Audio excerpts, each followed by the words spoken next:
Araka ny fandaharam-potoana tao anatin'ny fanomanana ny fifidianana dia misy ny fandrafetana vonjomaika ny lisam-pifidianana omaly ary noho ny farana tamin'ny fomba ofisialy izay fandrafetana vonjomaika ny lisam-pifidianana izay ary nisy moa ny fidinana ifotony nataon'ny filohan'ny senita Ramatoa Tala Beatrice teny anivon'ireo distrika maromaro na ahafahana nijery ary nidina ifotony ihany koa ny banjana ny zava-nisy marina.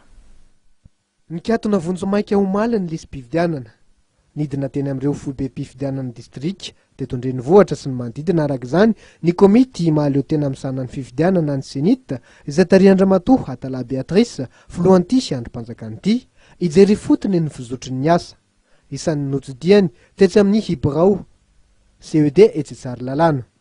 Andao amin'izay ary tsika hijery an'io lista io fa tsy fanometsy ny foana hoe mbola tsy eo ny anaranay. Io lista io ny faranana vonjomaika androany fa mbola tsy mifarana androany io dia mbola afaka mijery ny anarany eny amin'ny fokotany zany ny rehetra.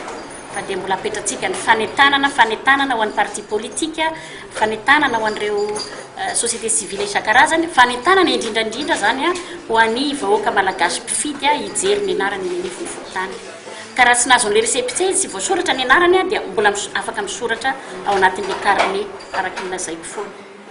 Fa dia mahafinaritra aloha zany moa ateo ny mahita an'ireo parti politika, ireo société civile tena mandray anjara ary miatrika mihitsy ny famaranana ny listy ny mpifidy amin'izao andro androany izao.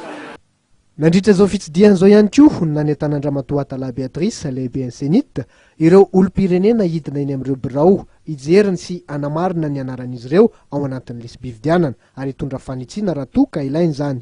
Mbola tsy mikatona tanteraka tokoa ny lisam-pifidianana. Isan'ny hoteteziny delegasion'ny senity ny CED eny Avaradrano, Atsimondrano, Ambohidratrimo ary Nanisana.